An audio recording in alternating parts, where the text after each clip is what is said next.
All right, we all want to hit that nice draw and feel like we are connected coming through contact. It's a little bit counterintuitive though. How do we get that feeling of our body, our arms, our club, everything working in complete unison?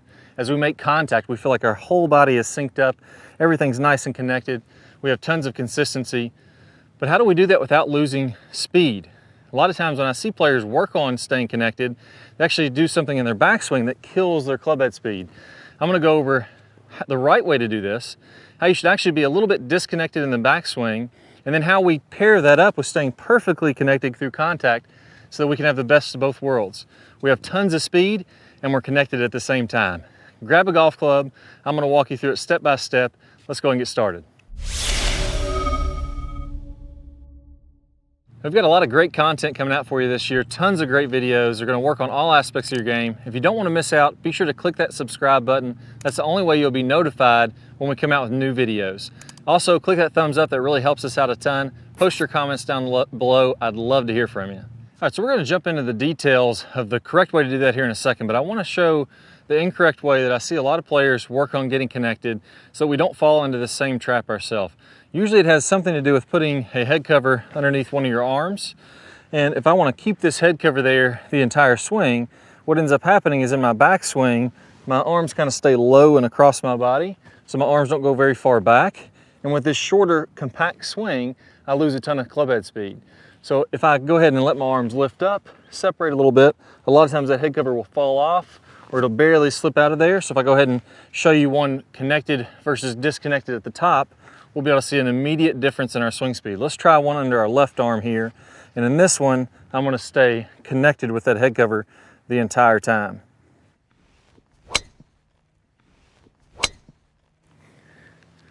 All right, so that one really cut down my swing speed. I felt like there's no way for me to make a backswing.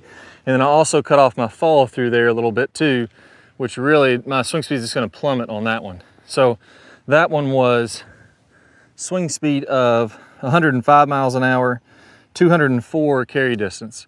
Now, another variation of that, which is probably okay, or a little bit better at least, is if I try to keep that head cover under my left shoulder in the backswing, or my left armpit in the backswing, and I make a big shoulder turn, really try to load up, and then when I come on through, then I let that head cover fall out in the follow through.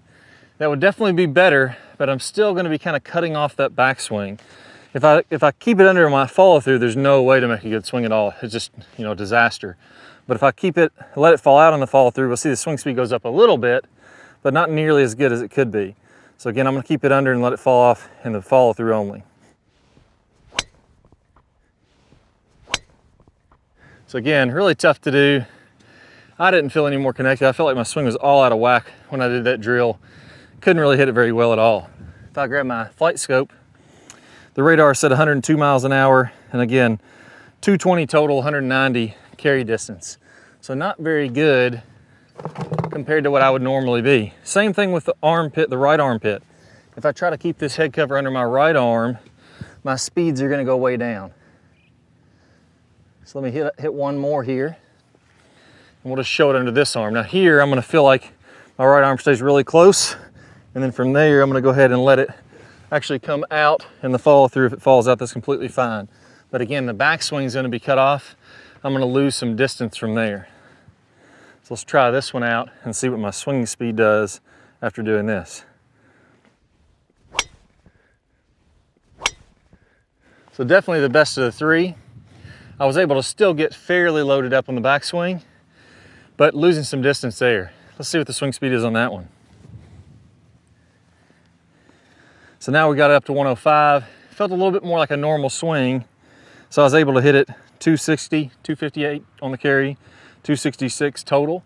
And that's the real danger there, is that doing some of these drills, even though my swing speed wasn't nearly as high as when I started, that's actually a pretty decent shot. There's a lot of golfers out there right now that would love to hit one 260 that think, okay, if I put this under my arm, oh, that actually happened. I just hit it 260 there. That's pretty good. So it gives you a little bit of, you feel that solid contact, you see some decent yardage, and you think that's the best way to do it. When in reality, you've got another 20 or 30 or 40 yards of distance and just the same amount of consistency. as I warmed up today, I was able to hit almost every single ball in this fairway. All of those, I was getting disconnected in the backswing.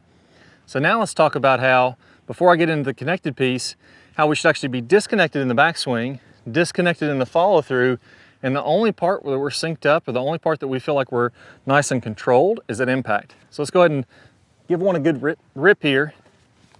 And I'm gonna go ahead and do my normal swing. So here, if I had this club under my left armpit, as I make my backswing, that club's gonna fall out because I'm letting my arms lift vertically to get more wound up, to get more club head speed. Let's go ahead and give that a whirl. I'm gonna try that out here, and I'm gonna do my normal swing. Let's see what happens.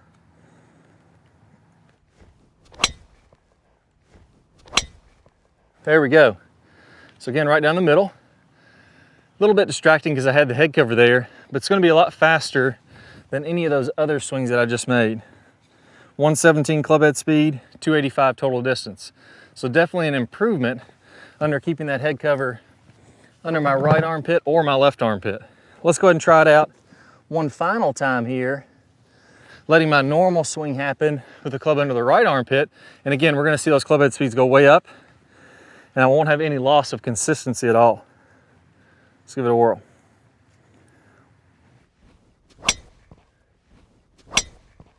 There we go, again, right down the middle. Definitely better than all four of those. So on that one,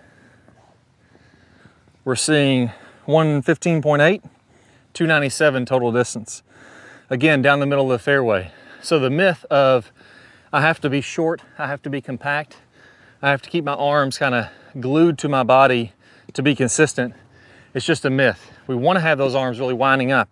We want to be like Jack Nicklaus. We want to be like Davis Love III, Justin Thomas, Tiger Woods from the early 2000s, Adam Scott, where if any of those players put that head cover under their arms, that head cover would be flying out and they would be really free-flowing and loose. So let's go over now the keys to get that free-flowing swing, and let's go over how to stay connected with that, the hips, the shoulders, the arms. Let's get all those connected where it really matters, where I was connected, which is right here at impact. All right, so now what do we need to do to get that free-flowing power and still stay connected to impact? I'm gonna walk you through it step by step. So go ahead and grab a golf club. We're gonna go over some real key checkpoints here. The first one is gonna be in the backswing. What I want you to feel like is as you load up in the backswing, I really wanna get my shoulders, my chest turning, and I wanna feel like my hands are gonna be facing up here toward the sky. I really want those to get nice and high. And the reason for that is, the longer I can get my hands to go back, the more time and space I have to accelerate this golf club in the downswing. That means if you're not all that flexible, if you're not all that fast, if you're not 6'5", if you're not in fantastic shape, you can make up for a lot of that speed by just making a bigger, more free-flowing swing. You'll hear me talk about this time and time again, but I want that left heel to be nice and soft as I'm doing this. When I have my arms nice and high, that allows my hips to rotate. So if I'm not very flexible, I can still hit these positions. So as you go to the top of the swing, I want you to make 5 practice swings here, going as high as you can. Get those arms toward the sky, soften up that left heel. And again, 5 swings, you're just trying to get those hands as high as you can get them in the backswing as you go. You'll notice that left heel stays nice and loose. And if I go one toward the camera here, watch this left heel. As it comes off the ground, that allows me to make a better rotation going back. If I keep that left heel down, now I'm kind of short and tight because I'm not all that flexible. So if you're not very flexible, definitely loosen this up, get those hands to the sky. Now let's do 5 more reps in the follow through. When I'm coming through the shot, I am connected at contact, which I'm gonna go over here in a second. But after contact, my arms fly away from my body. I want my arms and hands, again, to be coming up toward the ceiling here. If my club head was gonna, if I was swinging indoors, let's say there's a 10-foot ceiling above my head, I wanna feel like my arms and hands fly up here, allow that club to kind of poke through that ceiling, and I would put a hole into the ceiling there. Now, you may ask, why does that really matter? In the follow through, the ball's already hit, it's well on its way down the fairway. Why do I need to even worry about what I'm doing in my follow through? Well, the reason is, if you're trying to have that idea of really staying tight in here all the way into the follow through, you're gonna end up cutting off your follow through, cutting off your acceleration through contact. Your club's actually slowing down prior to contact so that I can stay in this position. If my club speeds up through contact, it's gonna wanna fly away from my body. So I don't wanna feel like I'm very tight into the follow through like this. Sometimes I'll hear players even talk about, I wanna get those hands and arms to fold up really quickly over my left shoulder and kind of have this type of emotion where I fold my arms up.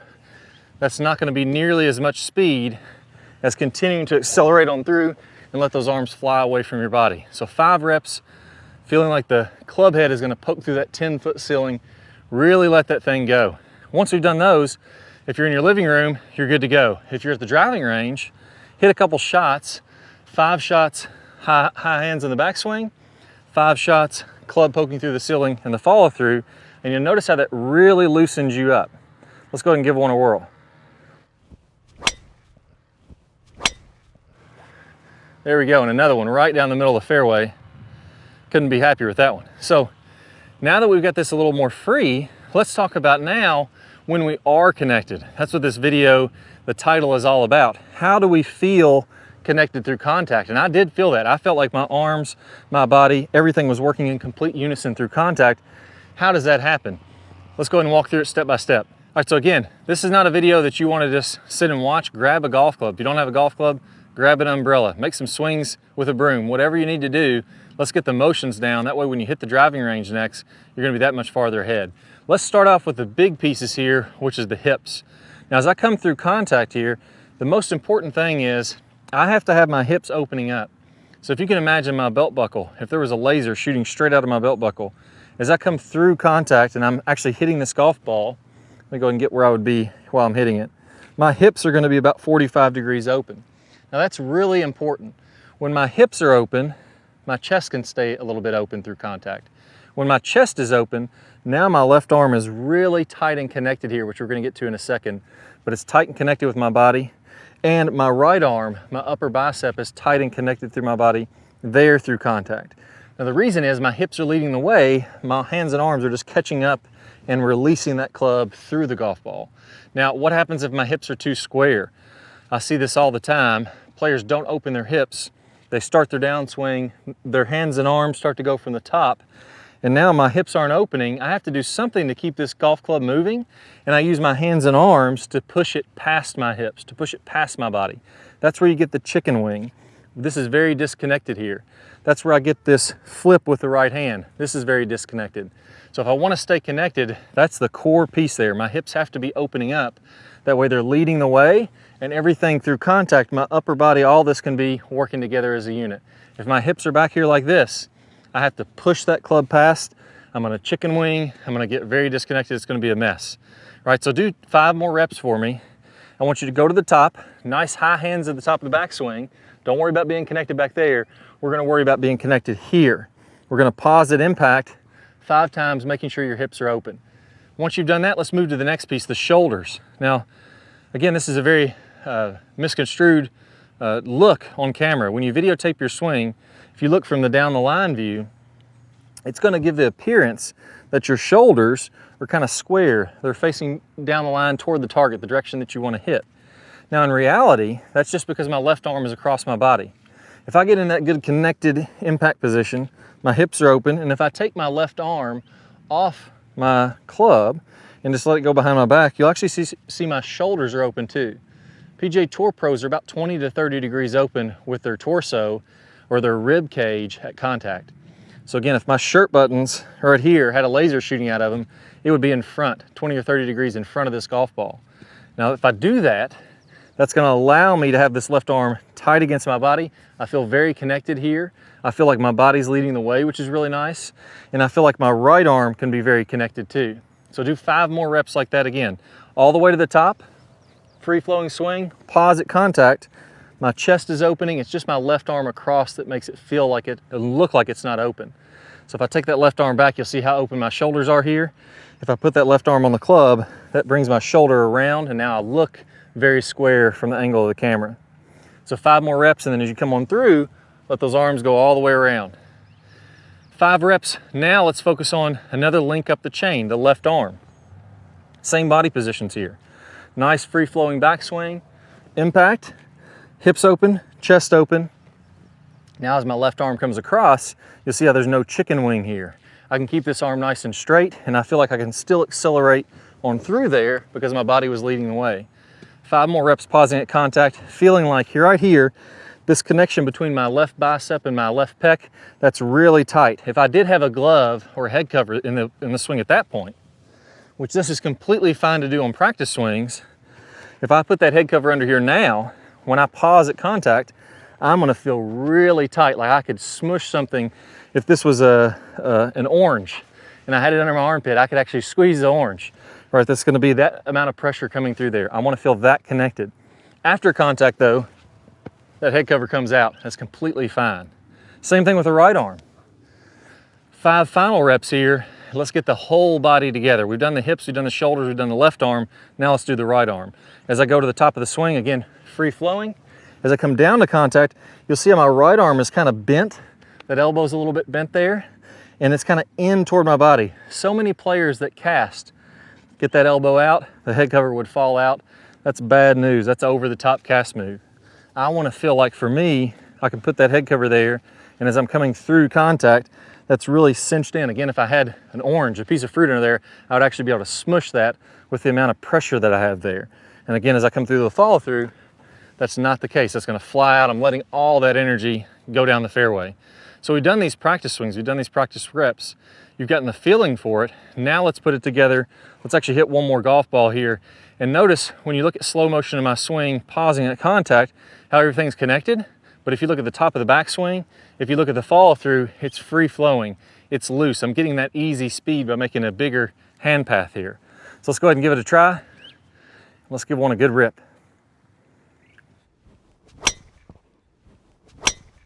Now, one thing people struggle with when they're doing this, they get their body more open and they start to want to come a little bit more across that and hit a bit more of a slice. What we need to do is slot that club from the inside. We need to learn to shallow that club out, square up the face, and that's what I call the move in our Top Speed Golf system. I have one of my best bonus videos I'm going to play for you here in a second. Just go ahead and click the card that pops up on your screen or the link down below in the description. You'll get instant access to that video. You're going to be getting in a slot. When you put these two pieces together, you're going to be crushing the ball. Let's go and get started. A special way that we move our wrist to square up the face that I think really separates the low, super good ball strikers from the guys that are struggling with ball striking. That's what I'm going to teach you in this video. When we're hitting a draw, usually what's happening is we're going to come in a little bit shallower to the ground. You can see my club is shallower to the ground. It's going to exit shallower to the ground. So if you could imagine I had a swing plane here, it's going to be on a bit of a flatter of an arc. That's when I'm going to be mostly hitting a draw. 6-iron has low 30s loft, and we're going to turn this down. PGA Tour 6-iron at contact, they're turning that down to about 21 degrees roughly, somewhere around in there, 21, 22 degrees of loft at impact. How do we actually change it? And that's what we're going to go over in this video. So 2 things. We need to work on having more forward shaft lean. Well, what happens if I try to get some forward shaft lean to really compress that ball, to get that more compression and to get that hard hit shot?